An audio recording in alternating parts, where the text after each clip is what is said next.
Come with us as Soft Focus travels to Great Britain. Whipped by the storms of the Atlantic Ocean for so long, this island has developed a thick protective outer crust of cliffs, rocks, and pebbly beaches. Inside this rocky exterior, several miles inland, is a delectable center comprised of luscious pastures, fluffy sheep, and creamy inhabitants. Soft Focus chooses the former, preferring character-building adversity to the easy life of the interior. Here we stroll over rocks and hurl eternal queries at the ocean. Since the water won't answer us in a manner which we can comprehend, we turn our inquiries to Thurston Moore and Kim Gordon, members of Sonic Youth, the most consistently influential and exciting band in music. Gordon and Moore are musicians, performers, poets, artists, designers, writers, actors, and champions of new sounds. I can't wait to speak with them.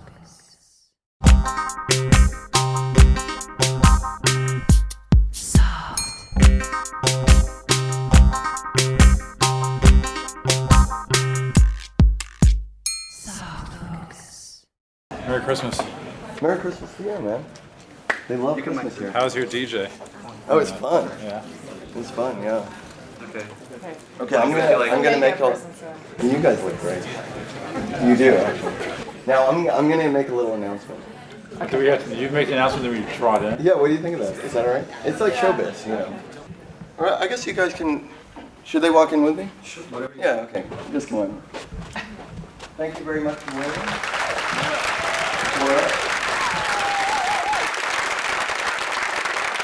We're having a sound difficulty. It's funny because You want some water? Yeah, thank you. I like to decant my water before I drink it. Yeah. It has to, breathe. Does this have a color, like a tint? Oh, sure. Yeah, it's tinted, it's flavored. It's tinted water? Yeah, it looks horrible to have plastic bottles on stage, and I'm sorry about that. No, that's why I'm decanting it right now. Where'd Kim go? I don't know. She was just. It's over. She's The kidnapped. interview's over.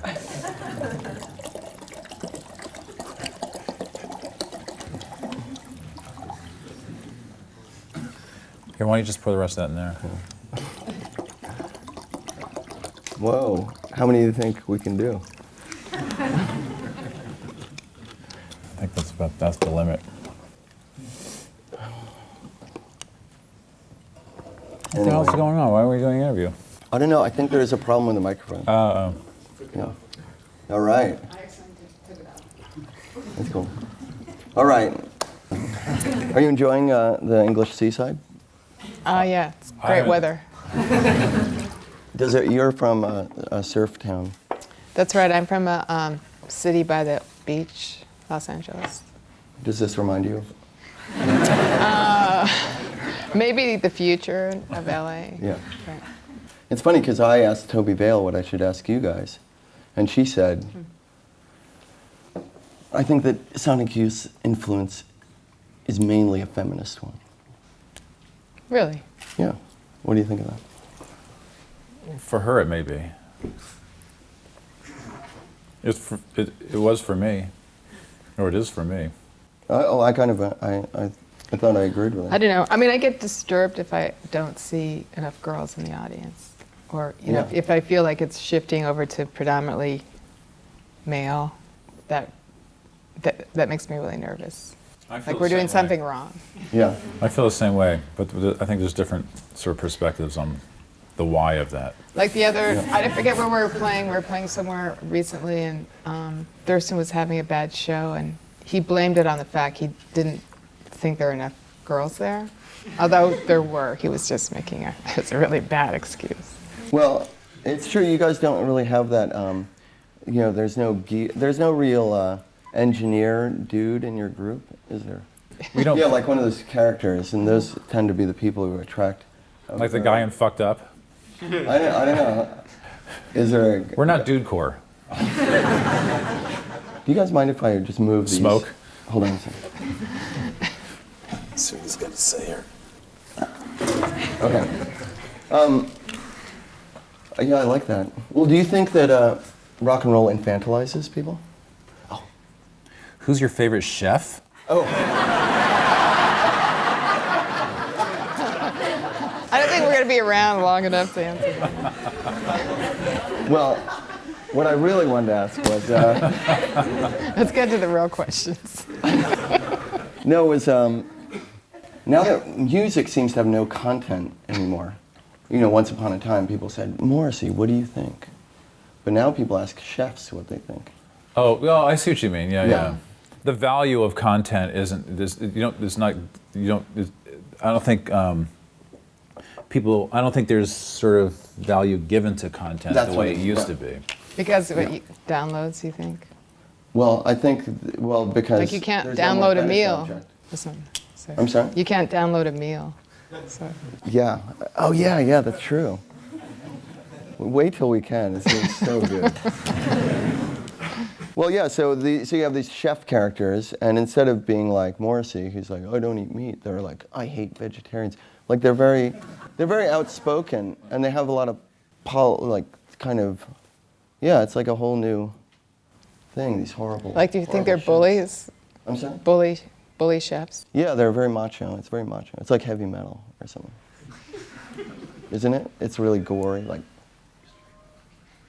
Well, their philosophy, I think the chef philosophy is pretty much that vegetarianism sort of denies this concept of the animal actually sort of giving itself to our species as a matter of honor.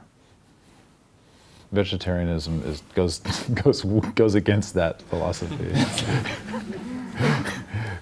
And that conflict will always remain. And chefs they sort of, it is sort of, there's a certain bullyism there in a way. Yeah.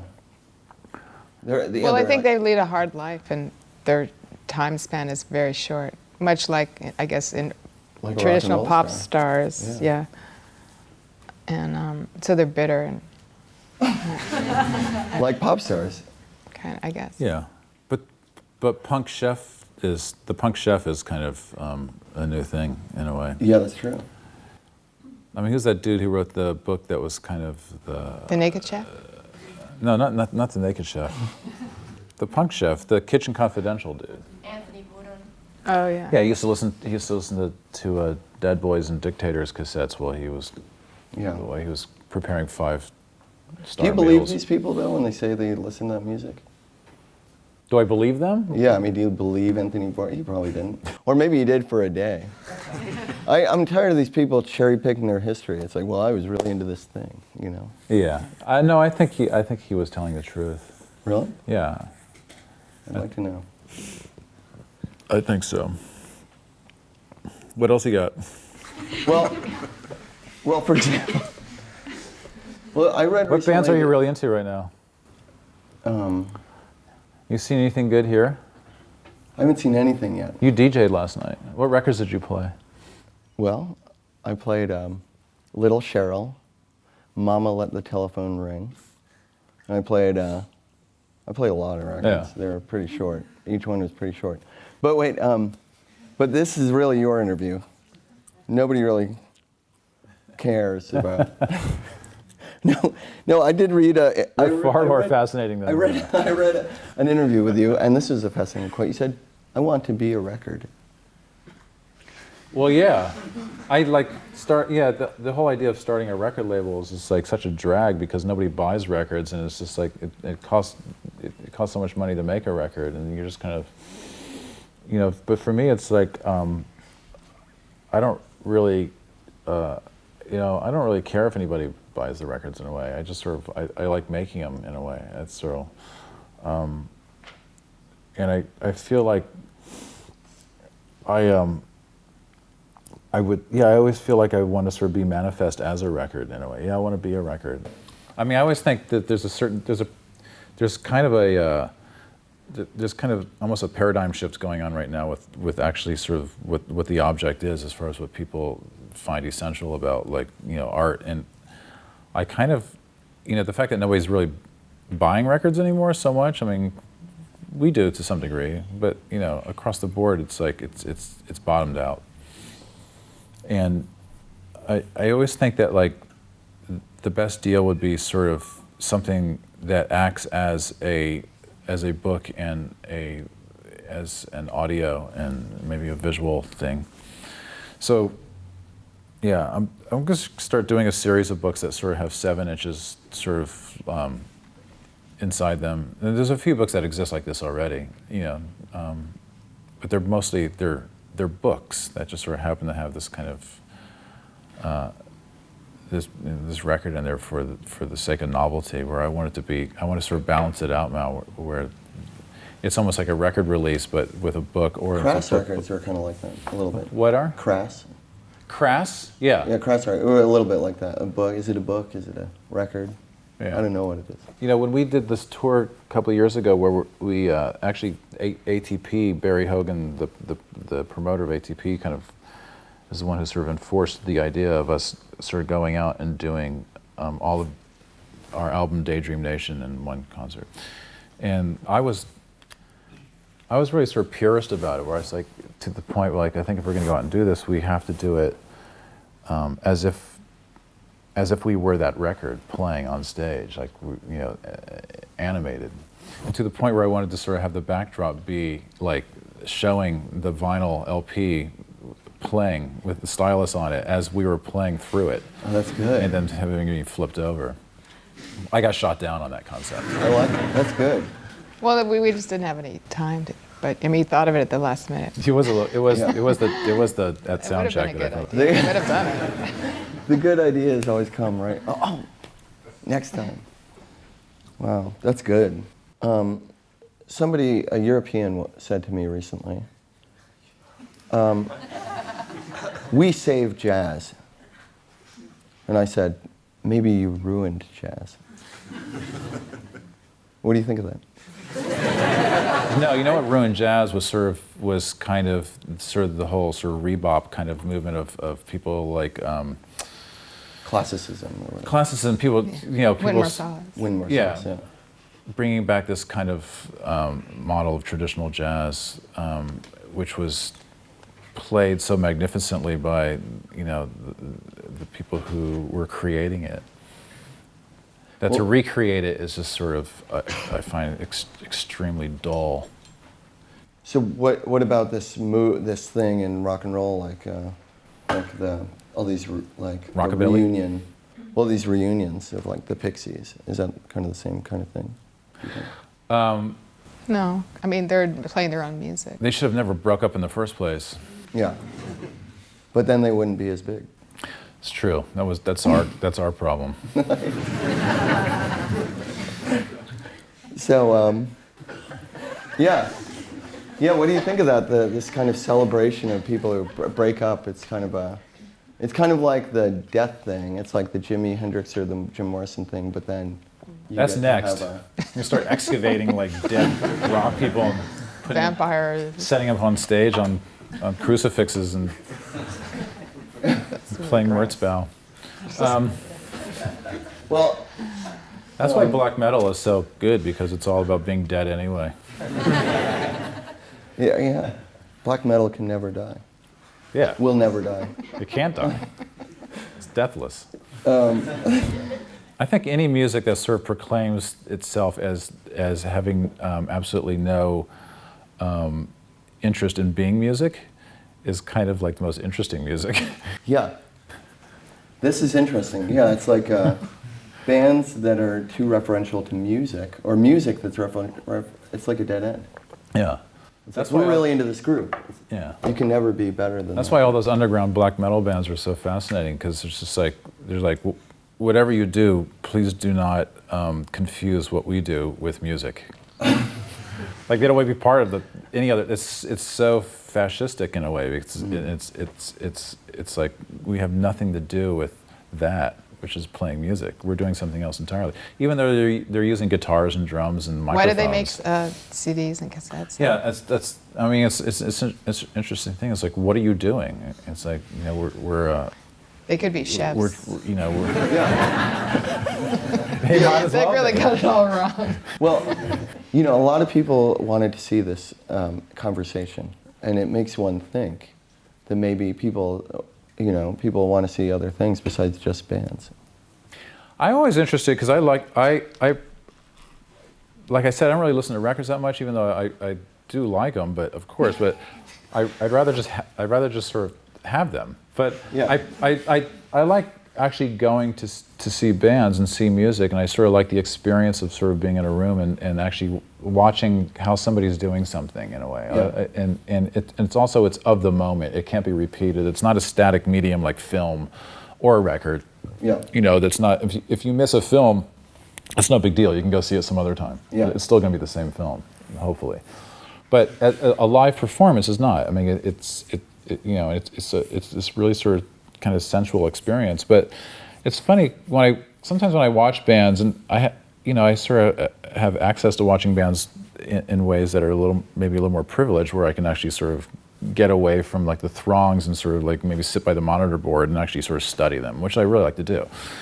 And by having that perspective, I can also sort of look out into the audience, and I can sort of see how the audience is looking at the bands. And everybody is always very focused on the bands, and sometimes the bands will be completely motionless, and not only motionless but kind of emotionless, where they're just standing there and they're just sort of like they're doing what they do. I mean, they're making the music, but they're not really sort of they're not really getting too wet with it or whatever. Yeah. But then again, some people completely do. I mean, if you watch the Stooges now with Iggy, I mean, Iggy's so performative. I mean, he comes out and it's really dangerous. I mean, he'll go out and he's in the audience every song, and he's throwing his mic stand at Mike Watt's head, and it's just like it's completely crazy. I mean, it's really wild. It's really feral and stuff like that. But then you'll go see another band, and they just sort of stand there, and they're just getting through their set. But still, everybody's completely attuned to it. And sometimes I just sort of wonder, it's like, well, what's so fascinating about that? Like watching somebody actually standing there and doing that. It's like when my relatives come see us play, like when we play in New York or whatever, and my relatives live around this New York area, and they're like, put us on the guest list, we want to come see you, and it's just like, we want to come, make sure we have all access, and we come back. And it's really annoying, because it's like me calling them and saying, like, I'd like to come and hang out with you in your office all day while you're working. And just sort of watching you while you're doing what you're doing. And it's just like, I can't, it's turned into like a family social event. And it's just like, I will gladly go to your house and hang out with you, but I can't really make this a family social event because I'm really kind of focused on working. I mean, it's just like, it's not just fun and games. So there's that weird. It's a weird thing. I don't know why I sort of went into that as far as talking about the audience thing, but. But I did want to ask you. You guys are kind of leaders, whether you like it or not. There's a kind of leader thing. I don't know. Maybe not. Maybe leaders is a bad term, but people are so averse to lead now. And do you think it's because Martin Luther King was assassinated? I mean, the FBI. John Lennon. Yeah, the FBI and the CIA killed all the leaders, and now there's really no leaders. There's some right-wing leaders, but there's no So you guys have this. You're sort of leaders, whether it's by default or not. Maybe you didn't choose. You might not have chosen that, but.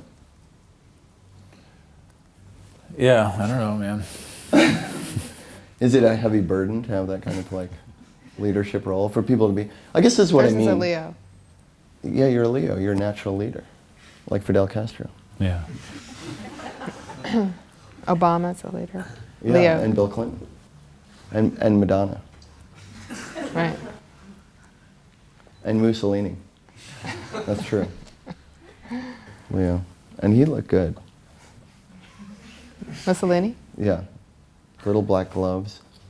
I was talking to this. We had lunch today with this rock writer, Clinton Halen, who wrote From the Velvets to the Voidoids, and he wrote Behind the Shades, the Bob Dylan book. And he was talking about how Joy Division really sort of came out of being football gang leaders. Like these guys, and it's not really depicted in the film Control or even in the documentary. But they were really football hooligan kind of like gang leaders, and he remembers them because he's a Mancunian, and he remembers being on like the football buses with these guys, and they were just kind of like they were like the total badasses. And he says, in a way, a lot of the initial punk bands from 76, 77 sort of came out of this fervor of being football fans. John Lydon was totally into his teams and such as that. And then he started saying that people still sort of talk about 1958 when this one airplane went down. There was like this famous football team on there that all perished. And I was like, well, that's kind of interesting because 1958, I think, is sort of, you're talking about The Big Bopper. Yeah, 1958 is sort of when a lot of those people were born. And so I sort of had this theory that, like, when this whole football team perished in this flight, that their spirits went into like the births of these punk rock kids, like John Lydon and stuff like that. Wow. Reincarnation, yeah. Yeah. So that's my next book. That's great.